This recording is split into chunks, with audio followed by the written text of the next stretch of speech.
Hello there, and welcome to Secrets of the Ancients.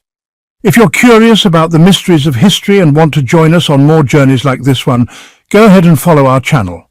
And, well, if you enjoy what you see, support us by subscribing, liking and commenting. It really helps us bring you more stories from the past. Hey, I bet you didn't know that trees once grew right in the middle of Egypt's sun-scorched Sinai desert. It's true, and if you can't picture it, I don't blame you. But archaeologists recently stumbled upon an actual tree-lined road. Yep, a real green avenue leading straight to a massive ancient fortress. No, it's not a mirage or some overactive imagination, even though mine definitely runs wild sometimes. But it does flip everything we thought we knew about life in ancient Egyptian deserts on its head. Let's rewind a bit. The place is called Tel Abu Seifa, and it's up in the northern part of the Sinai Peninsula. For years it was just seen as a dusty archaeological footnote, home to ruins from the Ptolemaic and Roman periods. You know, that stretch of history after Alexander the Great swept through Egypt and then the Roman Empire stepped in. But recently, Egypt's Ministry of Tourism and Antiquities decided to dig there again. And what they found turned out to be much more than just another forgotten site.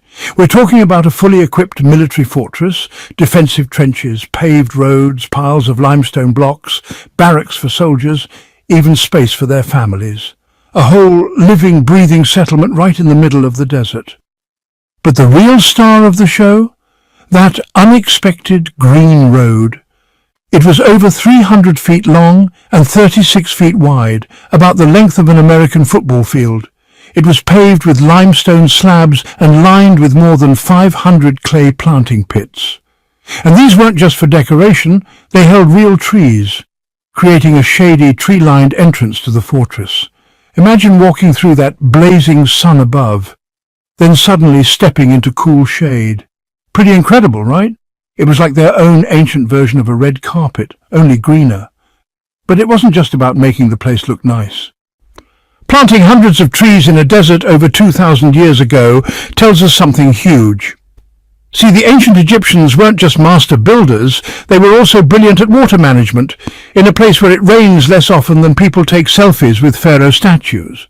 Somehow, they figured out a way to plant and keep rows of trees alive. Let that sink in. To water that many trees out in the desert, they must have had some advanced irrigation or water transport system, something that could deliver and distribute water efficiently in such harsh conditions. Maybe they tapped into groundwater, maybe they captured seasonal rains, or maybe even had early sprinkler systems. Okay, probably not that fancy. But still, it shows how ahead of their time they really were. We already know the Egyptians were masters of controlling water. They harnessed the Nile with canals and trenches to water distant fields, so irrigation itself wasn't exactly new to them. They had the skills and the know-how. And sure, scientists still debate what the climate in Sinai was really like 2,000 years ago, but many believe it might have been greener back then. After all, look at those dramatic mountains and rock formations shaped as if by powerful ancient rivers. It's hard not to think water once played a much bigger role there.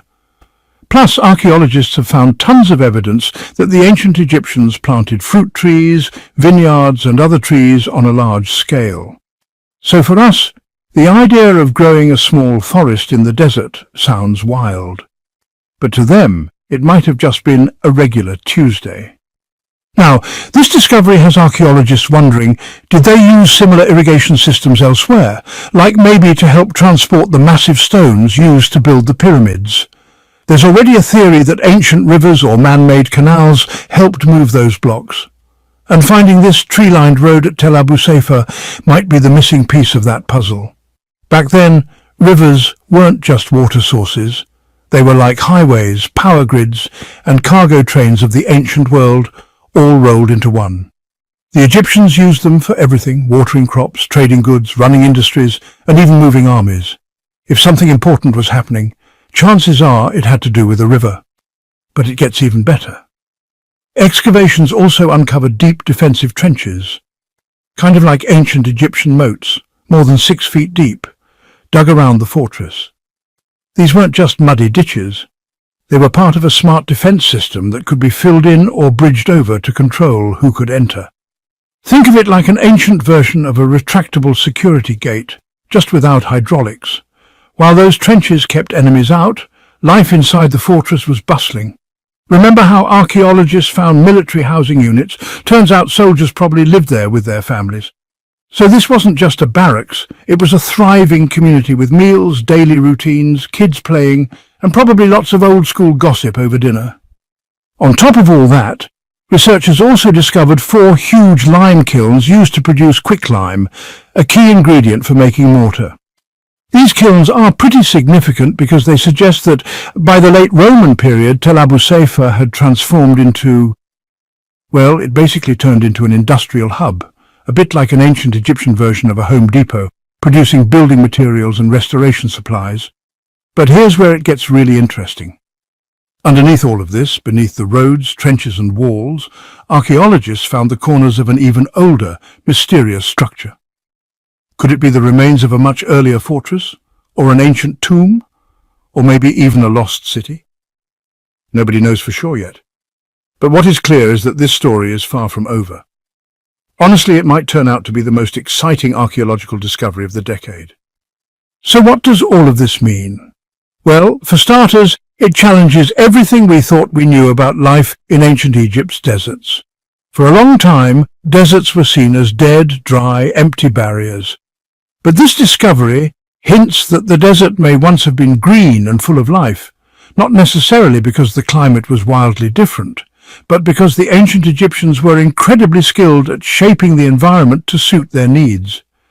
They didn't just survive in the desert, they transformed it. It also adds fuel to the ongoing debate about ancient Egyptian technology. If they could build a fortress surrounded by trees, dig irrigation canals and set up industrial workshops right in the heart of Sinai, then is it really so far-fetched to think they might also have engineered water channels to help transport the massive stones used to build the pyramids? Forget about those ancient alien shows. Sure, they're fun to watch, I'll admit it. But they distract us from what really matters. These people were brilliant. A lot of what we think of as modern technology is really just ancient ingenuity reborn. And who knows how much knowledge has been lost over the centuries. Meanwhile, excavations are still underway. Researchers are now mapping out the entire site of Tel Abu Seifa, trying to understand how all the structures were connected. Some even want to analyze soil samples to look for traces of ancient tree roots, and maybe even figure out what kinds of trees were planted there. Imagine if they turn out to be palm trees. We'd be looking at the world's oldest desert snack road. Of course, these discoveries aren't just something to stick in history books. They matter for us today too. We live in a world facing major climate shifts and extreme heat waves. So maybe we should ask, what can we learn from ancient civilizations that once made the desert bloom? At the very least, Tel Abu Seifa reminds us that the ancient Egyptians were so much more than pharaohs, pyramids and mummies. They were visionary planners, environmental engineers and creative problem solvers. They didn't sit around waiting for nature to provide what they needed. They designed it themselves. Thanks to finds like this, we get a clearer picture of just how advanced and honestly how awesome ancient Egyptian civilization really was. So next time someone tells you deserts are nothing but empty wastelands, you can surprise them with this fun fact. More than 2,000 years ago, right in the heart of the Sinai desert, there was a fortress with a tree-lined avenue, furnaces, military housing, an industrial center, and even a hidden